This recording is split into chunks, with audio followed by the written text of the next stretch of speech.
Assalomu alaykum hurmatli televizor ko'ruvchilar. Dunya Uyghur Qurultiyi to'g'ri televiziyasi kündəlik xəvərlər proqramımızga xoş gəldiniz. Mən Hidayat Musacan. Bugün 8-ayının 9-cu günü düşənbə. Hammalarına şu vaxtda xeyirlik bolsun. Əziz görürmənlər, dövəndə diqqətinizə bugünkü xəvərlər proqramımızın təfsilatı bolsun. Bu yıl 11. ayının 13. günüdün 14. günügüçe Çexiyanın paytaxtı Pragada ötküzülüdüğən 7. növbətlik Dunya Uyghur Qurultiyinin vəkilliyi üçün 30-ga yaxın dövlətdən namzatlıq iltiması sunğanlarının umumi tizimliki 7. növbətlik Dunya Uyghur Qurultiyi tayyorlıq komitetinin asaslıq məsulları, Qurultay rəisligi, Qurultay təftiş heyəti və Qurultay İşki İşlar komiteti tərəfindən axırqı qitim көзден keçirilib, namzatlıq şərtini orunluğan cəmi 295 nəfər kişinin namzatlıq salayeti rəsmi maqullandı. Muqimlaşqan bu rəsmi namzatlar 8. ayının 22. günü bütün dünya miqyasida bir tutaş halda ötküzülüdüğən rəsmi vəkil sayılımıға bevasita qatnaşış salayetiga ega boldu. 7. növbətlik Dunya Uyghur Qurultiyi tayyorlıq komiteti bu növbətlik qurultayının rəsmi vəkillərinin umumi sanını 200 nəfər qıb bekitdi. 8. ayının 22. günüdəki vəkil sayılımıda 295 nəfər vəkil namzatı işçidən bu 200 nəfər rəsmi vəkil sayılıb çıxıldı. 7. növbətlik Dunya Uyghur Qurultiyi tayyorlıq komitetinin rəisi Parat Yorunqaş əpəndim bu münasibət bilan bugün istansımızga qilgan sözüdə 7. növbətlik qurultayının vəkil namzatları içində yaşlarımızın və xanım qızlarımızın nisbətinin ilgirki qurultaylarga qaraganda alayda yuqori bo'lganligini, bo'libmi Uyg'urlar ko'p o'ltiraqlashgan Qozog'iston, Qirg'iziston, Turkiya qatorliq ellarda yashayotgan qarindoshlarimizning 7. növbətlik qurultayning vakilligiga nomzod bo'lish qizg'inligining favqulodda yuqori bo'lganligini. Bu sababdanmi bu yil 11. ayning 13. kunidan 14. kunigacha Chexiyaning poytaxti Pragada o'tkaziladigan 7. növbətlik Dunya Uyghur Qurultiyining rasmiy vakillari sonining oldingi növbətlik qurultaylarga qaraganda xeyli ko'p bo'lganligini bildirdi. Bu növbət saylab chiqilgan rasmiy vakillarning tizimligi 9. ayning 1. kuni Qurultay tayyorlıq komiteti tərəfindən e'lon qilinadi. Hozirgi 6. növbətlik Dunya Uyghur Qurultiyi vakillarining vakillik salohiyati butun dunyo miqyosida bir tutash holda vakil saylimi o'tkaziladigan 8. ayning 22. kuni rasmiy oxirlashadi. Navbatdagi Qurultay rahbarlik hay'atining vazifa o'tash muddati bo'lsa 11. ayning 13. kunidan 14. kunigacha Chexiyaning poytaxti Pragada o'tkaziladigan 7. növbətlik Dunya Uyghur Qurultiyining rahbarlik saylimiga qadar davom qiladi. 7. növbətlik Qurultayning rasmiy saylab chiqilgan vakillari millat vakilini tusini olgan alohida salohiyatga ega bo'ladi va ular o'zlari turishliq davlatlarda Dunya Uyghur Qurultiyiga to'liq vakillik qilish salohiyatiga ega bo'ladi. Vakillarning alohidaliklariga qarab ular qurultay qarmog'idagi har qaysi xizmat komitetlariga doimiy a'zolikka taqsim qilinadi. 7. növbətlik qurultayda vakillarga maxsus alohida ishlangan vakillik kimligi tarqitib beriladi. Qurultay rahbarlari qurultay vakillari ichidan saylab chiqiladi. 7. növbətlik Dunya Uyghur Qurultiyining rasmiy vakillarining tizimligi e'lon qilingan 9. ayning 1. kunidan e'tiboran rasmiy vakillar o'zlarini qurultayning har qaysi organlariga rahbarlikka nomzod ko'rsatishga boshlaydi. Qurultay rahbarligiga nomzod bo'lg'uchilarga qo'yiladigan shartlar, saylanadigan organlar va bu organlarning salohiyati va xizmat doirasi haqidagi materiallar Qurultay tayyorlik komiteti nomzodlar komissiyoni tarafidan har bir vakilga bevosita yetkazib beriladi. Undan boshqa yana 7. növbətlik Dunya Uyghur Qurultiyining vakilligiga rasmiy nomzod bo'lish salohiyatiga erishgan, ammo saylamda vakil bo'lib saylanmagan butun nomzodlarga kandidat vakillik salohiyati beriladi. Kandidat vakillar Dunya Uyghur Qurultiyi ijroiya komitetining kengaytirilgan yig'inlariga va Qurultay tarafidan chaqiriladigan milliy kengash yig'inlariga bevosita qatnashish salohiyatiga ega bo'lib, Qurultay vakillarining ichida vafot bo'lgan, istifa bergan yoki turli sabablar bilan vakilligi qoldirilganlarning o'rniga kandidat vakillar to'liqlab saylanadi. Avstraliya Tashqi ishlar ministri Mirisa Pin Avstraliyaning Amerikaga o'xshash magnitskiy kishilik huquq qonunini ma'qullab, kishilik huquqni dafsanda qiluvchilarni javobgarlikka tortadiganligini e'lon qilgan. Reuters agentligining xabar qilishicha, Mirisa Pin 5 avgust e'lon qilgan bu vaqtdagi bayonotida bu qonun xalqaro andisha qo'zg'agan qo'rqinchli harakatlarni sodir qiluvchilarga qarata nishonliq pul muomala embargosi va sayohat cheklamasi qo'yish imkoniyatiga ega qiladiganligini bildirgan. Kuzatuvchilarning aytishicha, Mirisa Pin Xitoyni tilga olmagan bo'lsa-mu, biroq bu qonunning Xitoyga qartilish ehtimolligi zo'r ekan. Bu yil 3. ayda Amerika, Yevropa İttifaqı, Angliya, Kanada qatorliq davlatlar Xitoyning Uyg'urlarni xo'rlashida aktiv rol o'ynagan ba'zi Xitoy amaldorlarini jazolagan. Reuters agentligining bildirishicha, Avstraliya o'zining qonunini isloh qilib, embargo ko'lamini kengaytirgan, shundaqla bu yilning oxirlariga qadar konkret qanday jazo tadbirlarini yurgizishni bekitdi ekan. Mirisa Pin 5 avgust e'lon qilgan bayonotida yana bu qonun orqali Avstraliya qanday joyda yuz bersin, konkret bir davlat hokimiyatini nishon qilmagan asosda jazolashga tegishli harakatlarda bo'lgan shaxs va apparatlarga qarta nishonliq pul muomala jazosi va sayohat embargosi yurgizishga qodir bo'ladi degan. Avstraliyadagi Uyg'ur tashkilotlari Avstraliya hukumatini qonun chiqarib, Xitoyning Sharq Turkistondagi irqiy qirg'inchiligini e'tirof qilishga va irqiy qirg'inchilikda rol o'ynagan Xitoy amaldorlarini javobgarlikka tortishga chaqirib kelmoqda. 2021 yılı 7. ayının 5. günü, yani 5. iyul Ürümçi qırğınçılığının 100 bəgeniga 12 yıl bolğan gündə Xitay reisi Xi Jinping Xitay Hərbi İşlər Komitetiga vakolatdan buyruq imzalab, atalmış quralliq saqchi qism Şinjan baş ətirti qarmaqidagi bir alohida ətiratga terrorluqqa qarshi turish zarbidor ətirti deb nom bergan. Shuningdan keyin bu ətiratning biraqla danqi chiqib, Xitay taratqullari uning ish izlarini keng tashviq qilishga boshlagan edi. Amerika Rand siyosat tadqiqot o'rnining oliy tadqiqotchisi, Xitoy ishlari mutaxassisi Scott Harut apanda Erkin Osiyo radiosiga qilgan so'zida Xitoyning terrorlikni bahona qilib, millionlagan Uyg'urlarga zarba berishga uringanligini bildirib mundaq dedi. Şinjangda terrorlik yuz berdi degan taqdirdami, Xitoy hukumatining necha million Uyg'urni lagerlarga solib, irqiy qirg'inchilik yurgizishini qanday qabul qilgani bo'lsin. Ya'ni kelib Xitoy hukumati Uyg'ur rayonida har yerda taqib nazorat sistemasi o'rinlashtirgan. Joy-joylarda saqchi punkti qurgan ahvolda u yerda cho'ng ko'lamli terrorlik harakatlarining yuz berishi mumkin emas. Mencha Xi Jinping o'zining kuchlik obrazini namoyon qilish ham butun Xitoy davlatining uni qo'llayotganligidek bir ta'sirot paydo qilish uchun shunday qilyotdi.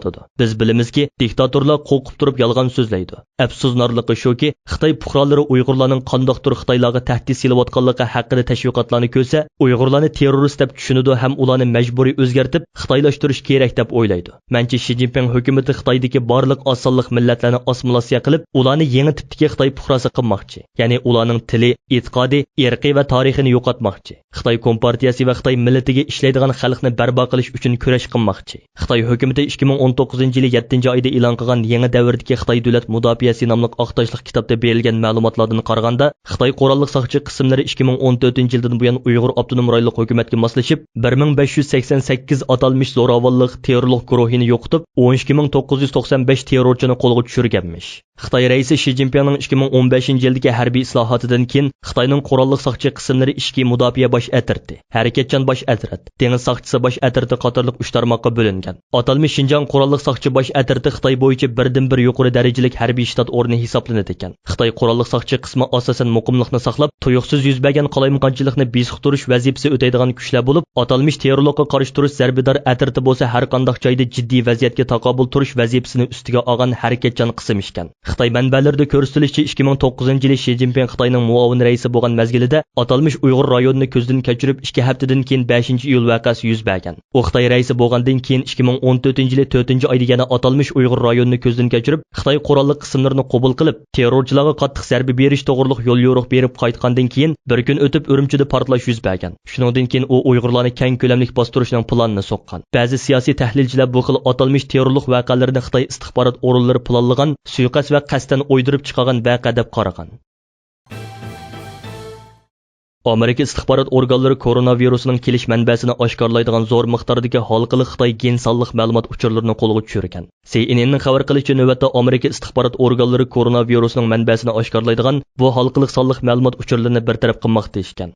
Voqeadan xabardor kishilar CNNga bergan uchurda bu zo'r miqdordagi sonliq ma'lumot uchuri Xitoyning Wuhan tajribaxonasida tadqiq qilingan virusdan ilingan Dunya xaritalarini o'z ichiga oladiganligini bildirgan. CNNning aytishicha, Amerika istixborot organlarining bu sonliq ma'lumot uchurlariga qachon va qanday erishganligi aniq emas ekan. Biroq xabarda viruslarning bu xil gen sonliq ma'lumotlarini yasash va bartaraf qilishga qatnashgan mashinlarning odatda sirtqi bulutni asos qilgan mulozimatiga uloqliq bo'ladiganligi va buning tor hujumiga o'ch chiqishganligini bildirgan. CNNning aytishicha, hozir bu xam sonliq ma'lumot uchuri tarjima qilinib, foydali uchurga aylantirilmoqda ekan. Biroq xabarda bu xam sonliq ma'lumotlarni foydali uchurga aylantirishda nurg'un qiyinchiliklarning borligi. Navbatda Amerikaning eng donliq uyati tadqiqot o'rni Amerika Energiya ministrligining mamlakatlik tajribaxonasidagi darajadan tashqari kompyuterlarda bu mashg'ulotni elib berayotganligi bildirilgan. Xitoy hukumati izchil koronavirusining manbasini tekshirish talablarini rad qilib, Amerikani ayblab kelgan. Amerika prezidenti Jo Bayden bu yil 5 oyda Amerika istixborot organlariga koronavirusning manbasini tekshirib, 90 kun ichida o'ziga doklad qilish to'g'risida buyruq bergan edi.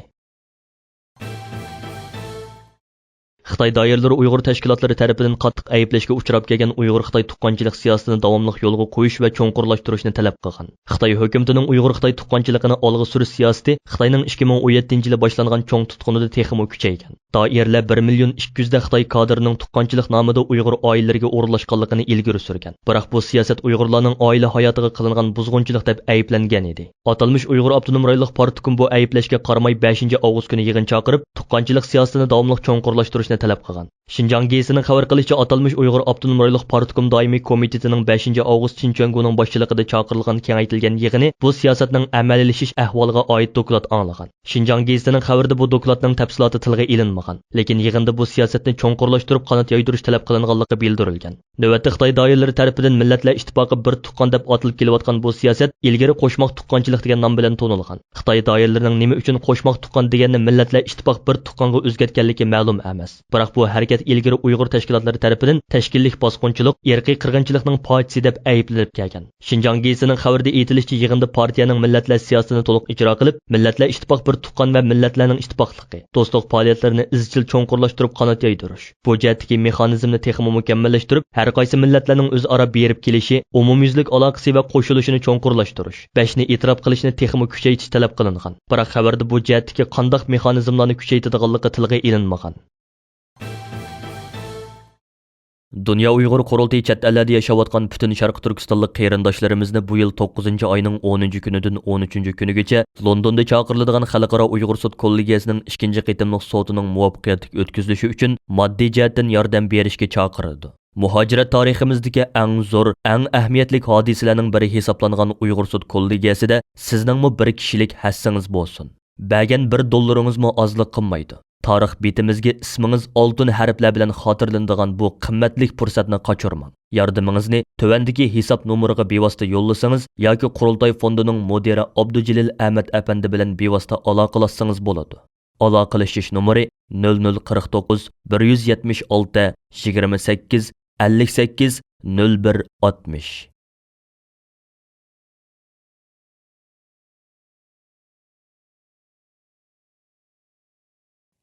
Hürmetli televizyon köyücüler. Yuqorida Dunya Uyghur Qurultiyi to'g'ri televiziyesi kündəlik xəvərlər proqrammisida diqqətinizə sundu. Keyin qitimliq proqramimizni ko'rishaylik. Ko'rishgacha omon bo'lgaysizlar. Xayr xo'sh.